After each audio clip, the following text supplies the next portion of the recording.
Adaptación, in charge of the reconstruction of the main areas that were damaged, with an original budget of 4.8 billion. This I say original because this is a moving target. Has changed, has increased over time, and they also most of the reconstruction went to housing. Most of the funds, housing and roads.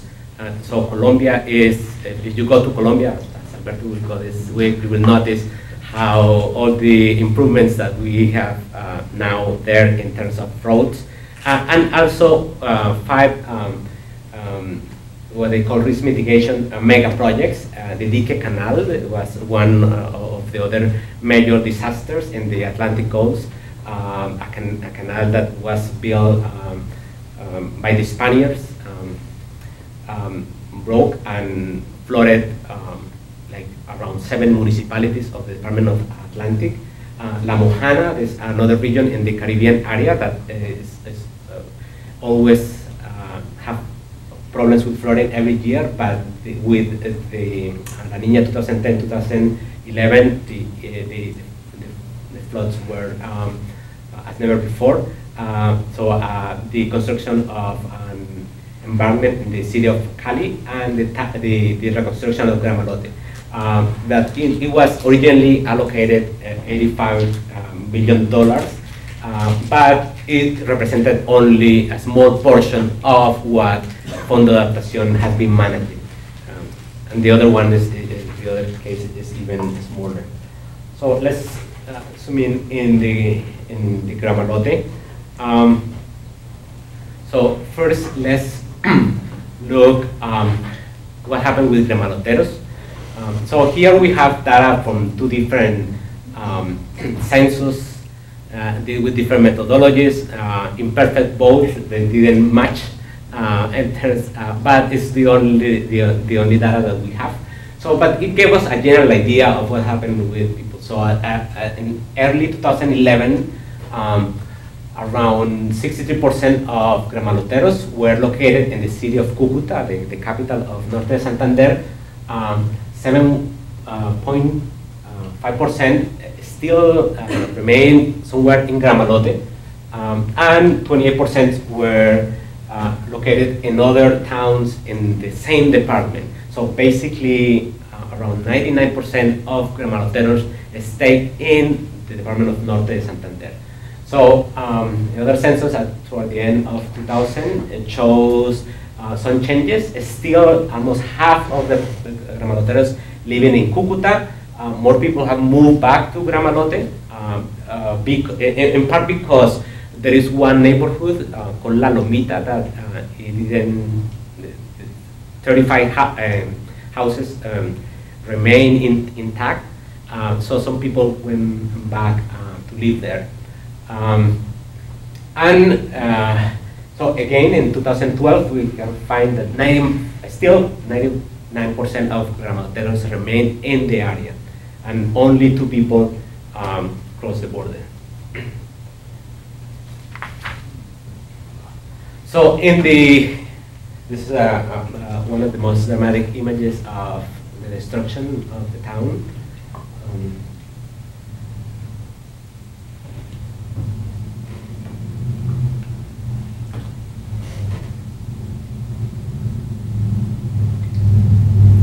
Gramalote is a very traditional, conservative society. The Catholic Church have a very important place there. So people saving the images from the church.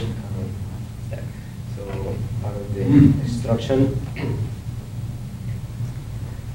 This is a picture that I took in this neighborhood of La Lomita that was not destroyed.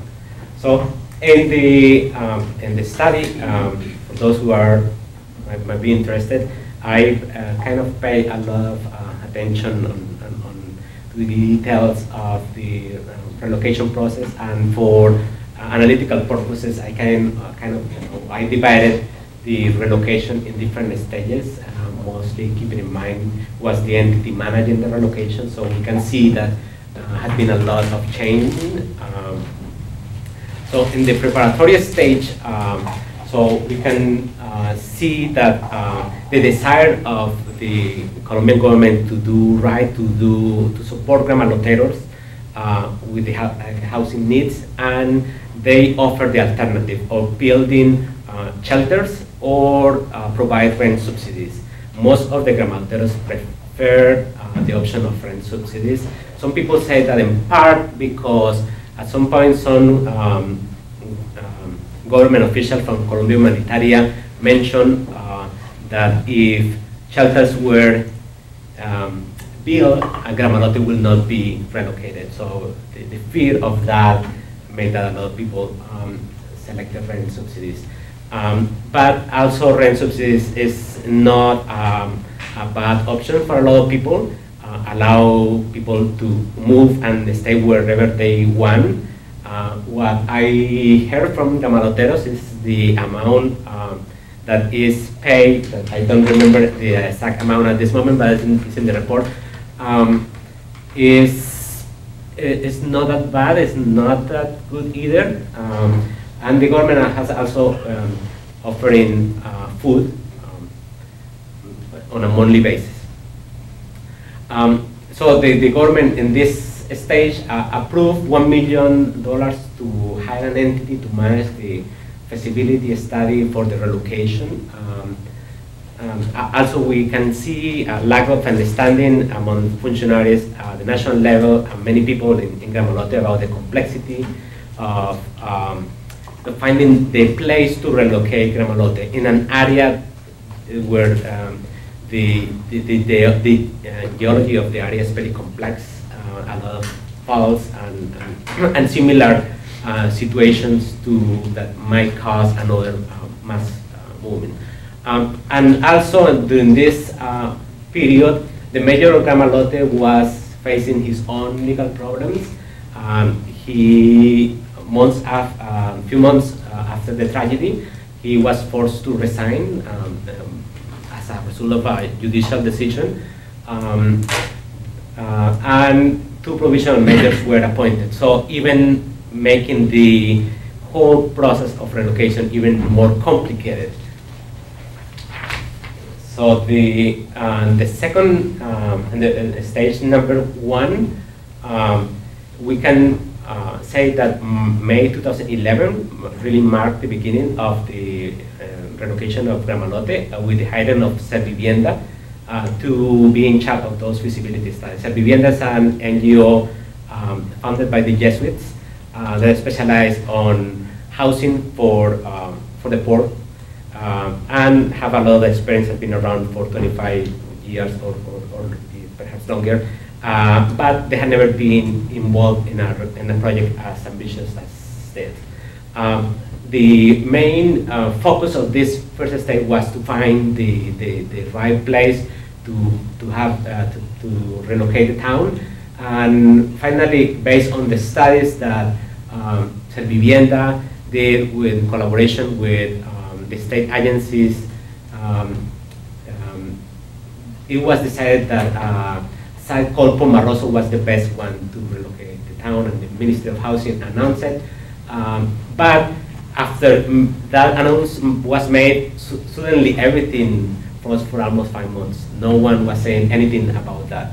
And on March 2012, the Ministry of Housing made this surprise announcement that more studies were required to be certain that that site, Pomaroso, was indeed the best site. So there were several rumors that why the government was walking out of this decision, and some people say that were for political reasons, others that were for economical reasons, like the fact that this the proposal that Servivienda put together, and they hope to carry during the entire process to lead the relocation, it will cost more than $186 million. And as I mentioned before, it was allocated only $85 million.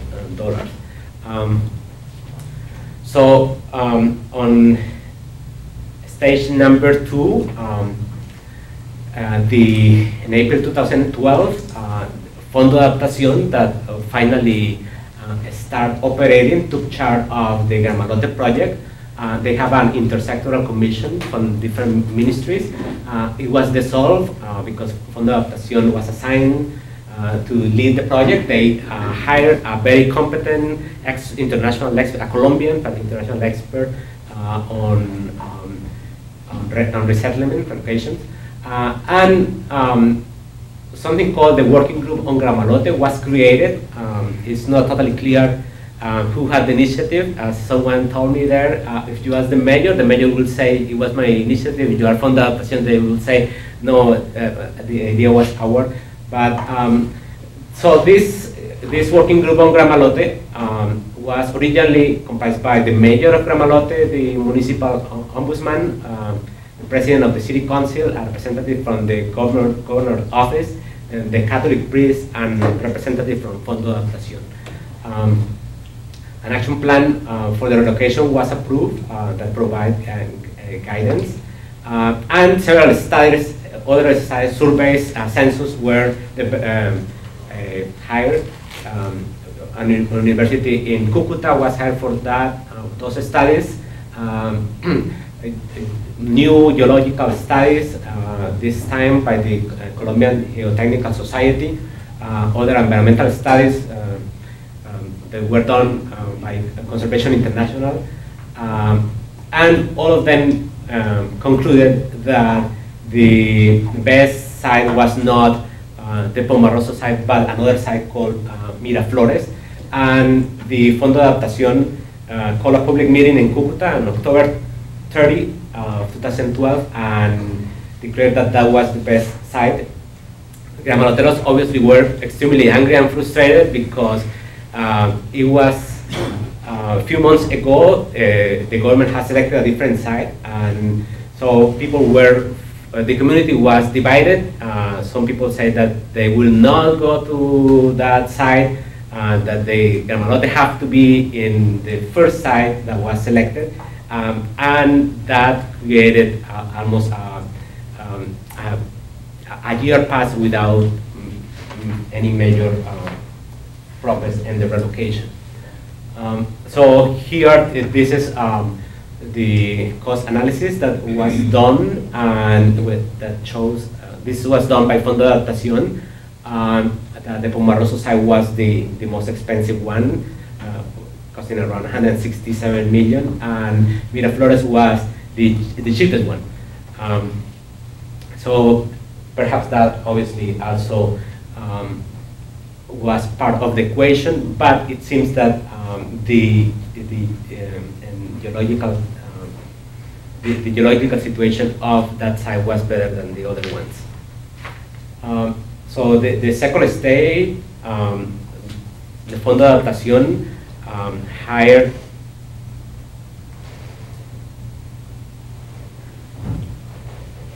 stage 3. Fondo de Adaptación hired a private company, a multinational company, ACOM, to manage the project. They also hired University of Pamplona to take care of the social component of the relocation. And things little by little started to improve and move around and move in the right direction. So, but there were other hurdles in the process, legal and administrative, that also delayed the project. Several important milestones happened in this stage. The urban designs of the new municipality were done. A final list of families of an inventory of properties and right holders of the new Gramalote, and the architectural designs. This is the design of the town. This is the cultural center. It was a contest, and several Colombian architects to select the best designs.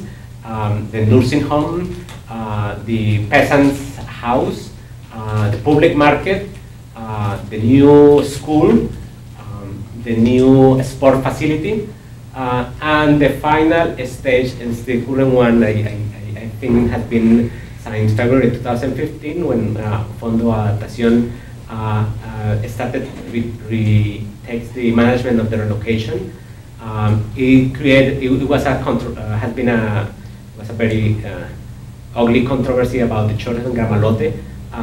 But the most important thing is that the relocation plan was finally released, and the specific rights of Gramaloteros in the relocation process were finally spelled out. The Fondo de Adaptación for that process sidelined the voice of the working group on Gramalote, and obviously they were very frustrated with this restrictive approach that the Fondo de Adaptación had. And construction began really only in April 2015. So I visited Gramalote at the beginning of March, and it was interested to, I was talking to Gramaloteros, and people were very skeptical about the entire relocation because they had not seen anything until that moment. The Miraflores site was an empty lot, and people were not trusting the government that the town will be reconstructed.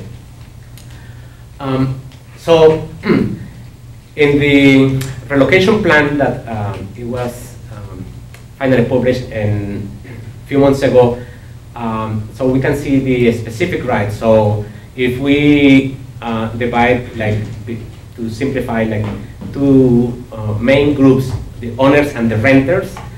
So there are around 604 owners and 504 renters. So the government decided that it will provide a housing solution for the owners. It will replace all the houses of the owners, but not for all the renters. The 380 houses will be built. It will be free for as well, but it will be a public lottery of who will be beneficiaries. So that shows that after the relocation, it will be a housing deficit of 124 families. That's around 11% of the families that were. Can I interrupt, Carlos? Yeah. Why the decision to build fewer rental housing than existed before? Yeah, I think that at this moment the decision is entirely economic decision. Like even the government decided that those 604 houses will be built with funds from the Fondo de Adaptación, and those houses will be built with funds from the Ministry of Housing. And I don't know if the Ministry of Housing only have money for that number of people, but that was decided. What I have noticed, talking to people, to the mayor and other actors of the Gramalote, the working group on Gramalote, is that they're very pragmatic and they have not really kind of do a fight on this. It's like, okay, this is not perfect, we didn't approve this, we were not part of the decision of doing it this way, but we want to see the government to move on in the process, and when things are advanced, when we see that the government is really building houses, so it will be a time to do this fight. So people are kind of waiting, and I think it's very savvy what they are doing. Obviously, this might create a lot of problems. So let me move. Oh, this is when I visited the site of Miraflores. I took that picture. I was located in the upper part of the town, where the only thing that you can see is that some machinery building an aqueduct, a water plant, and this is how it looks now. This is a picture that a newspaper published. So the previous picture, I took it from there, and so now you can see, and this picture is probably 2 months old, so more things have been done. Some of the lessons learned, I think that There is a need for a broad roadmap to guide a planned relocation process. The different actors involved in the affected community need legal policy and planning framework to guide a relocation process. Like one key issue that could be included would be like clear criteria for when relocation of communities after disaster should occur. We learned, and one of the things that Gramaloteros were more frustrated with the government officials at the beginning was that a lot of people, a lot of those functionaries questioned the need to relocate Gramalote. Like people that said, like, why we have to rebuild a town with only 1,100 families? So we think that even though that is a legitimate question, that answer should not be left on the hands of a handful of functionaries who lack an understanding of the local cultures and the town's significance for its inhabitants. Second lesson, obviously, that land is at the center of any relocation project process in several important ways. The Gramalote case shows that selecting a new site for a planned relocation is far more complicated than it seems. Purchasing the land of the selected relocation is a time-consuming process. The government pay, one site was selected, negotiated with the owners, pay them, and that takes time. Even if the government have the legal instruments to force this is a process that is very slow. The definition of land and housing rights and a new relocation site is also very complex. So obviously the third lesson learned is the need to have a clear time frame and visible milestone in a relocation project. Unfortunately, any relocation project takes time. So climate displaced people would like to see the resettlement plan implemented as soon as possible in order to find a new place to live. And obviously, people that are planning would prefer to follow a more cautious approach. But definitely, visible milestones are needed. People cannot hang on promises. They need real, tangible milestone that a relocation is going on. The fourth one, the importance of a participatory governance model to guide the relocation process. The need to have a visible and consistent manager of the relocation. The important role of local and regional actors in the process. And that definitely relocation, planned relocation is more than a housing project. Relocating a community, relocating a town is far more complicated. You need to rebuild livelihoods of people, not only build houses, and that takes time and effort. And relocation is a complex process requiring the sectoral response. So the conclusion, La Niña was an unprecedented climatic event. The response of the Colombian government was also unprecedented in terms of what the ambition, what was done, and the ambition of the reconstruction effort. The people of Gramalote have gone through significant trauma due to the destruction of the town and their livelihoods. This is something that it's something that unfortunately I didn't mention much, but it's what we should always keep in mind: the suffering of the people during 5 years, waiting, and the anguish of if their lives will be restored and if they can go back to their town. We think that this resettlement process has a lot of potential to be successful despite all the problems. And the resettlement, we also think that is in a crossroad. If the governance model that has been used with the working group of Gramalote is respected, there's a big chance, or there's a bigger chance that the relocation being successful. However, if this governance model and if the Fondo de Adaptación definitely decide to not to take into account the local actors, there is a big risk of another failure. My apologies for being too long, and if there are comments or questions, please.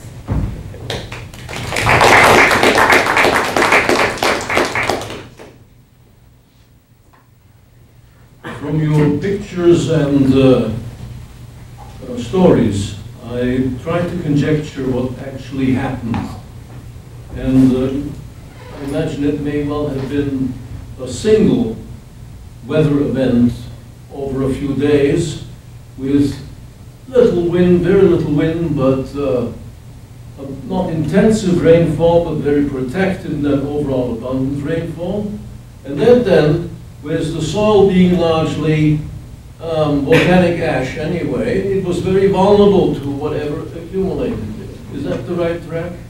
Yeah, it is said that this type of events are triggered by extreme rain. But it was a combination of things, including a small local earthquake that happened. So it was a small earthquake in the area. There are some faults so the conclusion was definitely the rain was a factor. The trigger, everything was the rain, but the combination of everything, and obviously like the environment, the lack of or the environmental degradation of the area also play a role there. But it was really, then you could say, a 3-4 day event, and that was a disaster. It was, well, people say it was a 2-day event. I mean, even 2 days. 2 days, yeah. So yeah, 16 and December 16 and 17. Don't blame it all on La Niña. But yeah, and 17 people have to relocate it. So, Sarah? Yeah, I have a couple questions. I wondered with the, I mean, I know that they haven't built anything yet, but theoretically, the buildings they're going to build and the infrastructure, are they building it all sort of trying to take into account potential for more of these natural disasters? Is that partly why things are going to cost Yes, more? this is part of the idea of the approach of Fondo de Adaptación. Fondo de Adaptación was decided, or the government, the conclusion was because of the changes in the climate system created this big mess. Any reconstruction should take into account all that, so that this do not happen. So that also helped to explain why everything took longer. There has been a lot of studies, and every movement in the process, trying to have, and to be perfectly honest, trying to hire the best minds, the best experts in each single area to work on that. But again, you have the reality that people are displaced and eager to go back to, and they don't see anything, and with many additional problems. Yeah, I think the Gramalote case is really fascinating.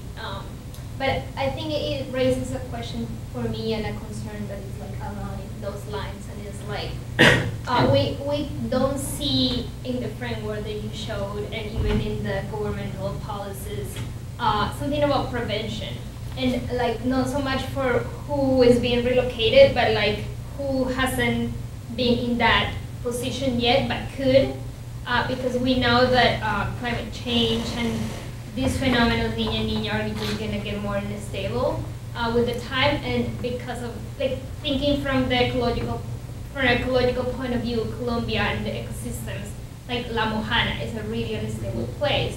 So like, I don't know if this is something that it needs to be work or more, but about prevention, what has been done so far to prevent this? Because so far I'm kind of like citing Gabriel Garcia Marquez. It seems like a crónica de la migración anunciada. You know, like it's just gonna continue to be like this if we don't have some policies that are directed towards prevention. Well, my answer would be that I have seen that after all these events, there is an effort to create a culture of prevention. In fact, the entity in charge of, and Hermancho help me to remember the name because I don't, in charge of disaster, in charge of disaster management